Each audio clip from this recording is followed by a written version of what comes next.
I made a very conscious decision at that time to put the second world headquarters for Cisco in India. At that time, nobody had taken that risk before. And it's amazing how that has paid off for us. When Prime Minister Modi was elected, I made a decision at that time to become part of US ISPF, and we bet on leadership. Leadership, whether it's in Andhra Pradesh or in India, makes a difference on a global basis. His vision of a digital India has been amazing in terms of its implementation. But what has been amazing, if you watch how far things have changed in the last 10 to 20 years.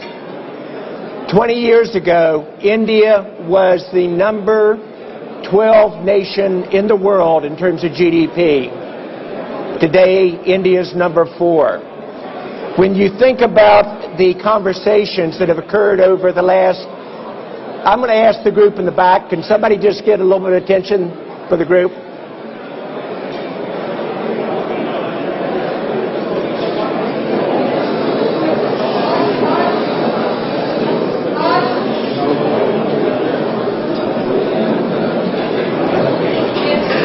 All right, I thank you very much. Thank you, Mukesh. You can do multiple jobs very well. But when you think about how much has changed in India over the last 10 to 20 years, it has been amazing. It isn't just the economic direction of the country. It is the innovation engine and the ability to dream and make dreams come true. We've had great conversations over the last 2 days here with government leaders, both on a national and an individual state level. But I've never been more optimistic about India's future than I am right now at this moment in time. And the reason for this optimism is the culture of this country. Every challenge that has been outlined for this country's future by Prime Minister Modi has been achieved on schedule or way ahead of schedule. Economic growth is achieved, like I said, from number 12 to number 4, and it will be the number 1 nation in the world in terms of GDP during our lifetimes. Startups, we talked about Startup India, and a dream that candidly, Mukesh, as you know, we were not a good startup nation. There were very few IBOs in India, very few startups, and if you don't have startups, you don't have the next generation of high-tech companies or a business. Today, guess what the number 1 country in the world in terms of new IPOs are? It's India. And most people just 10 years ago thought that would be an impossibility. When Prime Minister Modi outlined a vision of a digital India and broke it into the 11 planks that we're focused on, most people thought that was a dream too far. I had the honor of working with the Prime Minister on 8 of those 11 planks. And on Make in India, I was there when he kicked it off in Delhi about the possibilities of becoming a manufacturing powerhouse. And again, if you watch the announcements, especially the last year, about manufacturing commitments here in India, and Apple probably represented one of the very best. Google, we talked about the commitment of the data centers in Andhra Pradesh earlier. If you think about why I'm also very comfortable with the direction of the U.S.-India Strategic Partnership Forum, it's because of the ability to have the track record to deliver our commitments that we said. It's also about the ability to form lasting relationships. And Mukesh and Gaurav and Nivi, every single relationship that we formed, we saw in the last day and a half, is one for life. And there isn't a question about, is the U.S. and India going to become the most strategic partnership of the world? It absolutely will. But like any relationship, there will be bumps along the way. And for those of us who understand business, we're used to that as part of our daily lives. I have complete confidence that our 2 leaders in the U.S. and here in India will work through those differences. When you really think about the opportunity for the future, you can say, how committed is American business to India? Out of our 450 members of US ISPF, every one of them is committed to maintaining their same spending level or a higher spending level for the future. And business doesn't invest on election cycles. Business invests on thinking 5 and 10 and 15 years out. I have a pretty good track record of calling market transitions. I'm not real good in English, as you all figured out. Unfortunately, it is my primary language. I'm a little bit dyslexic, but I catch up to it. But just to add credibility, when I say here's what's going to probably happen in India, we called each of those calls 20 years ago. I had the opportunity to say, when you think about the future of something called the Internet, it will change the way you work, live, learn, and play in 1992, when people thought that's moving around zeros and ones. You begin to think about where we went from there. We at Cisco invented the concept of innovation by doing it yourself, acquiring and strategically partnering. And Shantanu, that sounds logical today, but nobody else did it at that time. And yet even the CEO of Walmart, when I interviewed him about 4 weeks ago for a podcast, he said, we model our M&A after what you did at Cisco. Voice will be free, change the service model forever, and force the service providers to move to where transmission and direction will be. A little bit higher? Thank you. And you also think about a digital world. In 2011, we described that to the World Economic Forum. And guess which country was the first one to implement a digital world? It was India in terms of the implementation. We then said that AI would change the way the world works, lives, and plays, but at 5 times the speed and 3 times the result of what the Internet did. In short, it would determine the future of countries and in terms of productivity. Why I believe in India? It starts with leadership. I think you have one of the top leaders in the world in Prime Minister Modi. I would say the best one I've met in my lifetime. And you watch the team that he's built, and we've met with a number of the cabinet members. He's building a fantastic team with the ability to deliver. It will be the country for this decade, and it will be the country for this century, and it will become the #1 economy.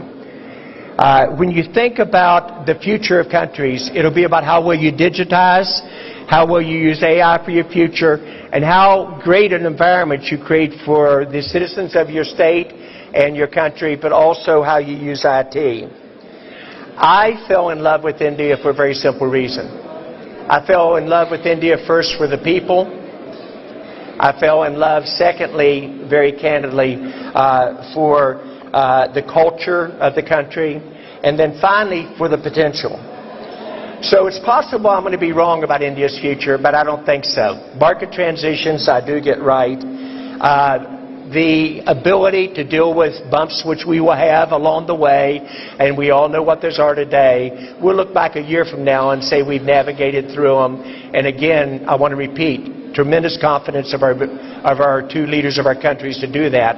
And from a business perspective, we're all betting on this country in terms of the future. I can tell you that relationships get stronger when you have problems. And I've never completely understood that, Shantanu, but when you have a problem with the customer, you fix it, you have a relationship where you will buy more over time from that organization. Same thing is true of countries. When we hit bumps along the way, it makes the relationship even stronger. I've had the good fortune with a small venture capital world to have 11 unicorns, 2 of which are decacorns.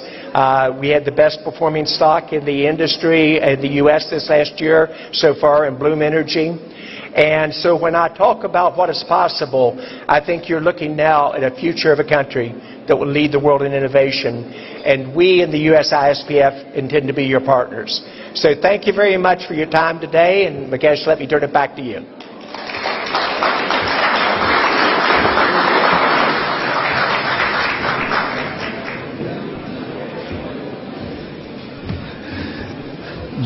John, thank you very much. And we get into our fireside chat, and I'm delighted to basically introduce our chief guest this evening, Shri Nara, a graduate of Carnegie Mellon and Stanford, who has basically got into building a state of Andhra Pradesh as the fastest growing state in the country. This year they have gotten commitment of over $120 billion of investment. Google announced last week a $15 billion data center and AI center itself. And with the speed he's moving, in fact, as a Minister of HRD and Technology, he has basically focused on building state of Andhra Pradesh in a not just ease of doing business, but the speed of doing business itself. So we are delighted that you could join us this evening. I welcome you to the stage. Please join us here.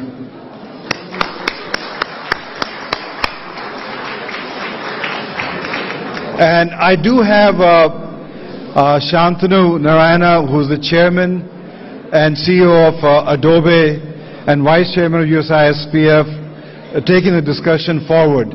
Can I request people in the back, just please pay some attention. Please, at least a courtesy to the minister, spend some time there. Thank you. Thank you so much. Are we on? Yeah. First, as Mukesh said, it's really a pleasure to be here, and thank you, John, and thank you, Mukesh, for your leadership with USISPF. I'm thrilled to be here with you, Lokesh. Let me first start off by saying, Meeri Kadochinaru, Chala Dhanyavadu. So, I have to show a little bit of my Telugu because, as he knows, I also grew up in Hyderabad, and we have a lot in common, both in terms of spending time in Hyderabad as well as spending time in the Bay Area. I'll start off with a little bit of a story, and then maybe I'll get into the questions for him. When I left 40 years ago for the United States, I was in this small town called Hyderabad and Secunderabad. It was the Twin Cities. And when I left and I went to the US, virtually nobody knew where Hyderabad was on the map in terms of where it was in India. But it was the vision of Sri Naidu that by the time I came back a few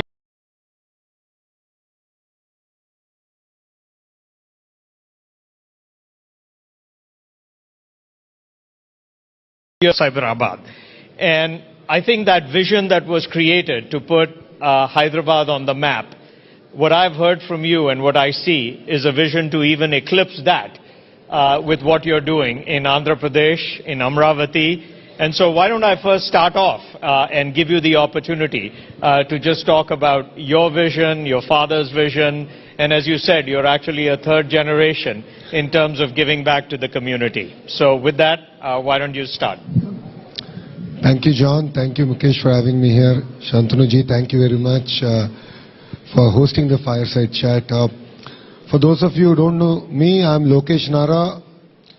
I am the HRD IT Electronics Minister for the state of Andhra Pradesh. A little bit of my background. I did my bachelor's at Carnegie Mellon, worked at the World Bank, a Stanford MBA, came back to the family business. We run one of India's largest private sector dairy company. Then my wife came back from Stanford, kicked me out of the business. I ended up in politics in 2013. I'm a third generation politician, second generation entrepreneur, and I'm enjoying what I'm doing. And I keep telling my wife, in business, what I could have done in a lifetime, I get to do it in 5 years in Indian politics. So that's a bit of my background. The state that I represent is a $180 billion economy, aspiring to be a $2.4 trillion economy. The government was voted in the last 17 months back. We've attracted so far $120 billion worth of commitment. All that is getting grounded as we speak. Two of the marquee investments which we are particularly proud of, one is of course Google, who are now investing close to $15 billion. And this is India's single largest FDI investment ever. So we are particularly proud of that. Second one, of course, is ArcelorMittal building India's largest steel city in Visakhapatnam, south of Visakhapatnam. And this got closed over a Zoom call. So speed of doing business is our unique selling point. But I'll give you two more reasons why you should consider Andhra Pradesh. First one, of course, is speed. The second one being our leader, Mr. Naidu, has a track record of building cities, and we are out to do it all over again, this time at a state scale. Third is, in India, I'm sure you would have heard of double engine Sarkar, which is the federal and the state government being from the same political establishment. Yes, there are quite a few double engine Sarkar states, but there's only one double engine bullet train Sarkar. and that is in the state of Andhra Pradesh. Under the leadership of Honorable Prime Minister,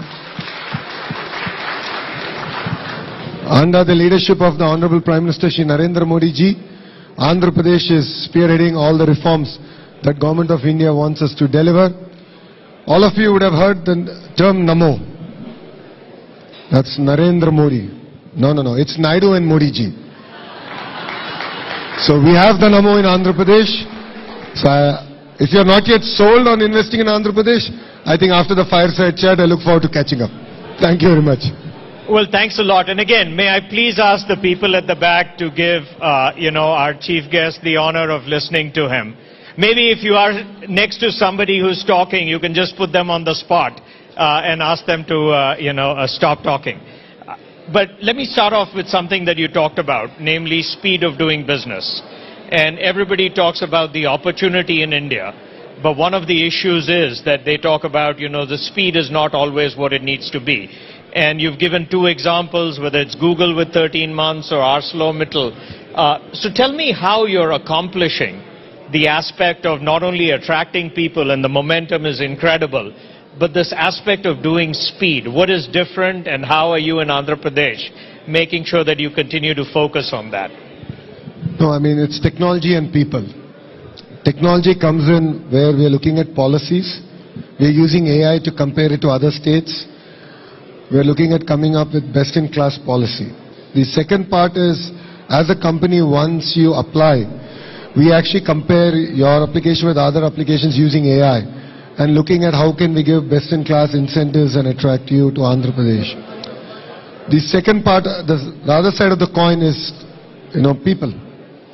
Relationships matter.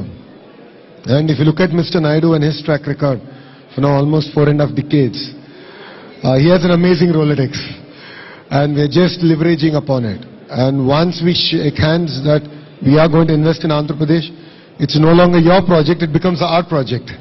And I'm sure partners here who have already looked at Andhra Pradesh know it. We create a WhatsApp group. I'm sure Meta is happy with me mentioning WhatsApp here. We create a WhatsApp group, and then we are in touch. We follow it through. Anywhere things get stuck, we are very frank and open with each other, and we sort of look at how can we sort of streamline it. And it's a great lesson that as a state we can learn. So the next partner who's coming to our state doesn't go through the same process all over again. I think a big reason why India actually has been so successful on the global stage is, to your point, the investment in education. And in the past, that used to be engineering institutes which were world famous. But I was inspired to hear that you're talking actually about AI literacy and what you're doing to make sure that it's the next generation of skills that you're investing in. Maybe you can share with people a little bit more about how you're doing this in a field that is so evolving as we speak, namely in AI. No, honestly, all of us are learning. It's clear that AI and then quantum is the next frontier for us. So, as earlier I was telling, we are very focused on the cluster-based approach, where we look at not only bringing in the companies, but the entire ecosystem associated with it. And education plays a very important role. So we're using AI as a tool, of course, to impart education, but we are also working with the industry to revamp curriculum in all our colleges and universities. And I'm working hard, hopefully I'll be able to get it through, is to recreate the ISB model for the AI university. I believe that is going to enable us to lead from the front. And I think you'll be pleasantly surprised that Mr. Naidu has been talking about skill census. While other political parties talk about caste census, we are talking about skill census. It's easy said than done, because we need to skill assess across multiple traits. Mr. Naidu is a great visionary. All of us can accept that. But then execution falls on people like me. So he said skill census. I said, great. I was so excited. I tried it and I failed the first time. I did it in my own constituency. But now you'll be surprised to hear we're using AI. So if you're an AC mechanic, we're using conversational AI to assess your skill level. We're asking, like, tell me a problem, and then how you went about solving the problem. So we are able to assess a carpenter, an AC mechanic, to an AI engineer, and then create this entire ecosystem where skill upgradation or skill development, if I may, is tailor-made. So I think that's what makes Andhra Pradesh again very unique in the way we're doing things. The ambition that you have shown in creating a brand new city, I mean, I think we all have to go back to maybe Chandigarh being the last city that was actually a planned city in terms of creation. To even think about creating a brand new city with the infrastructure that you're trying to invest in Amravati, I mean, that is an incredibly daunting task. Maybe you can speak a little bit to the scale of what you're trying to do in Amravati and, you know, how that's proceeding. See, Mr. Naidu has a track record of building cities. And as you shared, Hyderabad, Secunderabad, Cyberabad. It's a very similar model. So you have Vijayawada, Guntur, and then you have Amravati now coming up. So when the state got split, we were capitalless. So we had to go about figuring out where we would position our new capital. So this is right off the banks of River Krishna. And this is a city designed, planned by Singaporeans. They brought in a lot of their expertise, their knowledge. And then we're working with Government of India on various funding models. We're done with the first part. So we're going about executing it. Because honestly, it's India's time. As John has said, India is either going to be number one, if we don't do our job right, number two. We as in politicians. We have a potential to be number one. That means we need to build new cities. While existing cities are getting choked, we should use the existing infrastructure but build new ecosystems. What we've done is we've made farmers part of the entire ecosystem. So 30,000 farmers came forward, gave their land, we pooled all the land, created all the infrastructure, developed land back to them and part of it to the state. So I believe this is a model that's workable, and this is a model that I believe that could lead the way for India to build new cities and ecosystems. I always say that when I grew up, people used to say, "Go west, young man." I really believe that today, if anybody is growing up in the US, you'd say, "Go east, young man." But maybe just a message to the people here in terms of those who are considering investment in India and in Andhra Pradesh. Why you think, as you pointed out, it's India's time. And then, I don't know if we have time for a few questions, but I'd just like to give you this opportunity to tell them all the things that you've been sharing with us as a board of what's exciting and happening. I'm sure quite a few of you are from California. So you think about Andhra Pradesh as California of the East. So we have an amazingly long coastline, a beautiful cities, ecosystem getting built across the state. For people who have followed Hyderabad and its growth trajectory, there's a leader who has a track record and is sharing with the board that it is India's time, and in India it is Andhra's time. What you're seeing is history getting created in front of your eyes. It could be with Google, it could be the project we have done with Meta, it could be the investment that ArcelorMittal is now doing. We are creating history. And I request all of you to come visit us, see what we are doing, and please don't miss this bus. Together we can create history. And coming back to John, India will be number one. The question is, can we do it before 2047? With that agenda, please come, visit us, and we'll make it a worthwhile trip together. Thank you. Thank you so much. Do we have time? If there's any questions, okay, maybe, do you have a few more minutes to ask? Okay.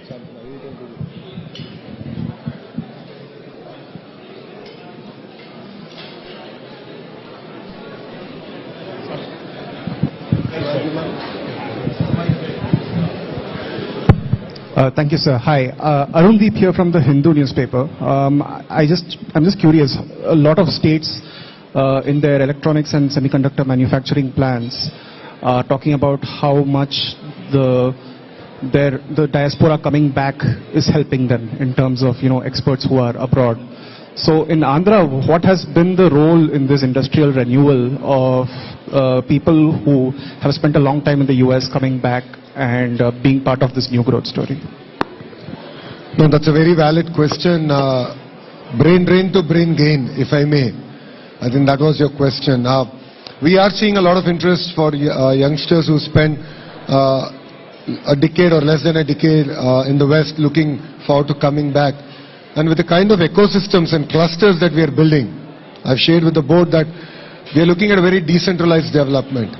And if there's something that we can learn from our neighbors, is the power of cluster. So take electronics manufacturing. How can I get the 1,000 companies that end up creating the entire ecosystem that then Apple takes and makes an amazing iPhone? So we're looking at building multiple clusters. Work's already done. They're at different stages. That's what I call as the verticals. And horizontal is where education comes in. That's where my role comes in. One is education, then skill development. We're doing a lot of testing ecosystem, and of course certification ecosystem. This alone is not enough. We need to build a vibrant social ecosystem. So we work closely with tourism ministry, with excise ministry, to look at how can we have progressive policies that can also enable us to create a vibrant ecosystem. So while we're looking at blue collar jobs, white collar jobs, hospitality is also very important. So 5 years when we started our journey, we said 50,000 rooms, 50,000 keys. So far we've done 8,500 keys. So we are looking at a state that will develop across sectors, but also creates a vibrant ecosystem. So that's what I think will make us very unique compared to other states in India. Maybe I'll ask you one question on that as well. When I see your portfolio, it's really inspiring to see that you are both HRD as well as IT. Maybe you can speak a little bit to, why both of those are better together and what you're doing uniquely, given you have those two incredibly important initiatives. Shantanu, I wished I thought it that way when I took the portfolios. But see, I love a challenge. If you look at my journey as a politician, I've always chosen the road less traveled. I contested in assembly, which my party didn't win for 40 years, and I lost first time. But I stuck at it. 5 years I worked hard. I won it with one of the highest ever majority in Andhra Pradesh's history. So I love to take the road less traveled. Education is one such portfolio. Historically, heavyweights are not positioned into education. They prefer, industries or power, so on and so forth. But I truly felt education is one portfolio that can really transform lives. You're a beneficiary of great education. I'm a beneficiary of great education. It's changed the way who we are, our exposure. So I felt it's impetus on me, that to being a Stanford MBA and a Carnegie Mellon undergrad, to take such an important portfolio and look at very fundamental changes at primary school all the way up to skill development, as they call lifelong learning. And why IT? I felt that that portfolio will help me balance things out to understanding where is the market heading. It's important that I understand from leaders like you, what's the next frontier? And then go back to my department and say, okay, I can see the visibility. 20 years from now, these are the skill sets that are required for the youth of India. And then work backwards in terms of a curriculum. So yes, Andhra Pradesh, I think, is the only state which has HRD, IT under one minister. Thank you. Well, you've been extremely generous with your time, so thank you. You talked about Stanford and Carnegie Mellon. Hopefully you think HPS is still pretty good, in terms of what we were able to do, and I'm still a Manavadu in terms of, being part of you. But please, let's give him a round of applause. Thank you so much for being here. Thank you, Shantanu.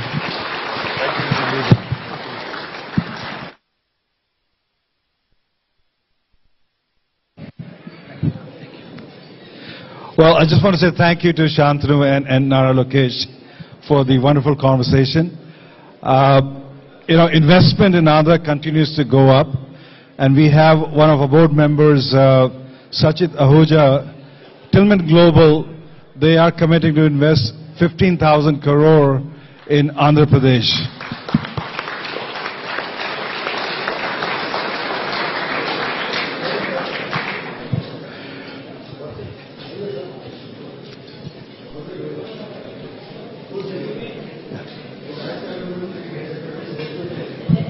Come, Shazan, come. Yeah? Once that's over, then we'll take a picture. Why don't we join us? No. Balance our photo. Come this way, no? I'll grab the mic. There you go.